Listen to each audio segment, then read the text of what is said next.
La vérité du karma. Une leçon de vie imprévisible. Dans un environnement nord-américain du XVIe siècle, la nature règne en maître. Les vastes étendues de forêts denses, les rivières aux eaux cristallines et les montagnes imposantes forment le décor de cette époque où les colonies européennes commencent à s'installer et à interagir avec les tribus autochtones. C'est une période de conquête, d'apprentissage et de cohabitation difficile entre les peuples. Le respect de la nature et des cycles de la vie est encore au cœur de la culture autochtone, tandis que les colons apportent avec eux des croyances différentes, ainsi que des désirs d'expansion et de richesse. Dans ce contexte complexe, l'histoire de deux hommes, Elias et Nakan, met en lumière les mystères du karma et les conséquences inévitables de nos actes, qu'ils soient bons ou mauvais. Elias est un homme d'une trentaine d'années, grand, robuste, avec des cheveux noirs bouclés et des yeux bleus perçants. Il est venu de Portugal, empli d'ambition coloniale.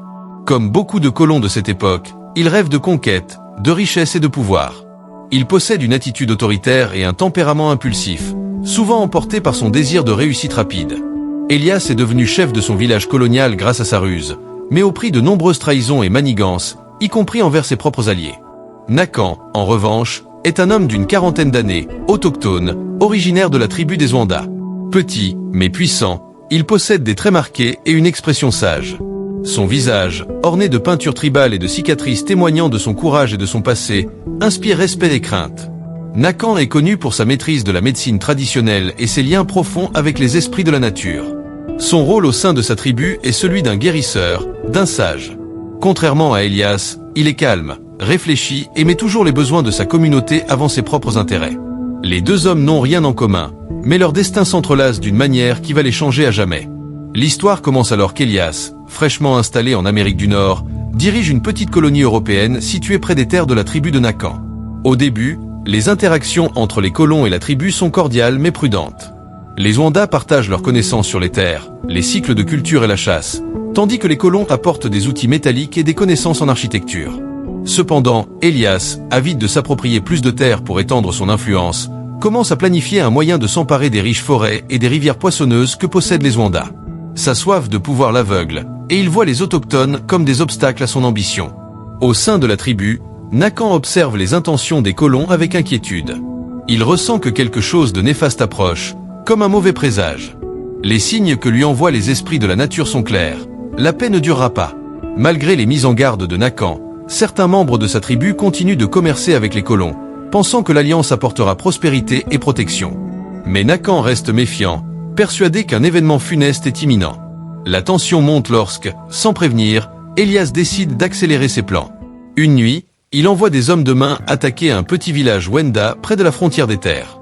Ces hommes brûlent les huttes, volent des provisions et capturent plusieurs membres de la tribu, qui l'emmènent dans la colonie comme otage.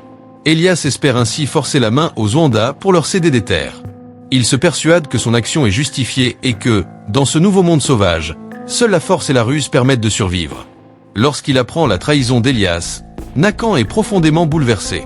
Non seulement il a perdu des membres de sa communauté, mais il ressent aussi la douleur de la trahison d'un peuple avec lequel ils avaient choisi de coexister. Il sait que ce n'est pas une simple question de pouvoir ou de terre. Pour Nakan, cette attaque est une violation des lois sacrées de la nature, et il est convaincu que les esprits ne laisseront pas cette offense impunie. Le lendemain de l'attaque, Nakan décide de se rendre en personne au village d'Elias. Vêtu de ses plus beaux vêtements rituels, et accompagné de quelques guerriers de confiance, il marche jusqu'à la colonie. Il n'est pas là pour déclarer la guerre, mais pour essayer de ramener la paix, une dernière tentative avant que la situation ne dégénère. Quand Nakan et ses hommes arrivent dans la colonie, ils sont accueillis avec méfiance. Elias, conscient des conséquences de son acte, les reçoit néanmoins dans sa grande maison de bois, construite à la hâte par ses hommes. L'intérieur est sombre et chargé de tension. Nakan, avec sa voix calme mais puissante, interpelle Elias. « Nos terres t'ont nourri, nos mains t'ont aidé, et en retour, tu as apporté la destruction. Mais sache ceci, Elias, le karma est une loi ancienne, plus ancienne que toi ou moi. Ce que tu donnes, tu le recevras. » Elias, arrogant, rétorque. « Tu parles d'esprit et de force invisible, mais dans ce monde, ce sont les armes et le pouvoir qui comptent. Je suis ici pour construire une nouvelle vie, Nakan, et ceux qui se mettent sur mon chemin en subiront les conséquences. » Nakan ne répond pas. Il sait que le temps est du côté de ceux qui vivent en harmonie avec la nature. Il se lève et quitte la maison, laissant derrière lui un Elias trop confiant dans sa position de force. Les jours qui suivent sont étranges. Les colons, autrefois prospères, commencent à faire face à des difficultés imprévues. Les cultures que les Zwanda leur avaient enseignées cessent de croître correctement, malgré les efforts déployés. Les rivières, autrefois remplies de poissons, deviennent soudainement stériles. Les animaux de chasse, qui abondaient auparavant, semblent avoir disparu comme par magie. Les membres de la colonie commencent à murmurer que les esprits des terres sont en colère. Certains, superstitieux, se rappellent les paroles de Nakan. Mais Elias refuse d'y croire. Il met ces événements sur le compte du hasard, des mauvaises conditions climatiques ou des erreurs humaines. Cependant, la situation empire. Des maladies inconnues commencent à se propager parmi les colons et les provisions diminuent rapidement. Elias, pris dans sa propre arrogance, accuse encore les Zwanda d'être responsables de leur malheur et envoie plus de soldats pour s'emparer de leurs ressources en prenant de plus en plus de captifs. Le karma commence à frapper de manière plus personnelle. Une nuit, alors qu'Elias dort dans sa demeure, il fait un rêve étrange. Dans ce rêve, il se voit seul dans une forêt dense, entourée d'ombres. Les arbres chuchotent son nom, et les animaux qu'il avait autrefois chassés le fixent, leurs yeux brillants de colère. Il tente de fuir, mais la forêt semble se refermer sur lui. À son réveil, il est pris de fièvre, et une série de malheurs personnels s'abat sur lui. Sa femme tombe gravement malade et meurt quelques jours plus tard. Ses hommes de main commencent à douter de sa capacité à les diriger, et des révoltes éclatent au sein même de sa colonie. Au même moment, Nakan continue de prier les esprits de la forêt et des rivières. Il sait que les forces de la nature suivent leur propre cours, et qu'Elias paie maintenant le prix de son arrogance. Un matin, alors qu'Elias se trouve au bord de la rivière asséchée, tentant désespérément de pêcher, Nakan apparaît de l'autre côté de la rive. Il est seul, vêtu de ses habits traditionnels. Ses yeux, pleins de sagesse, fixent Elias. « Le cycle est presque terminé », dit Nakan calmement. « Les esprits te donnent une dernière chance. Abandonne cette guerre. Libère mon peuple et quitte ces terres, où le karma continuera de t'emporter, toi et les tiens. » Elias, affaibli mais toujours fier, refuse encore. Il crie que la terre lui appartient désormais, que sa volonté ne peut être brisée par de simples superstitions. L'hiver approche, et avec lui, les conditions de vie deviennent de plus en plus difficiles pour les colons. Les ressources sont presque épuisées, et les maladies continuent de se propager. Les Zwanda, quant à eux, ont choisi de s'éloigner encore plus dans les forêts, se protégeant des malheurs qui s'abattent sur les colons. Finalement, lors d'une nuit glaciale, Elias, maintenant seul après la mort ou la désertion de la plupart de ses hommes, sort dans la forêt.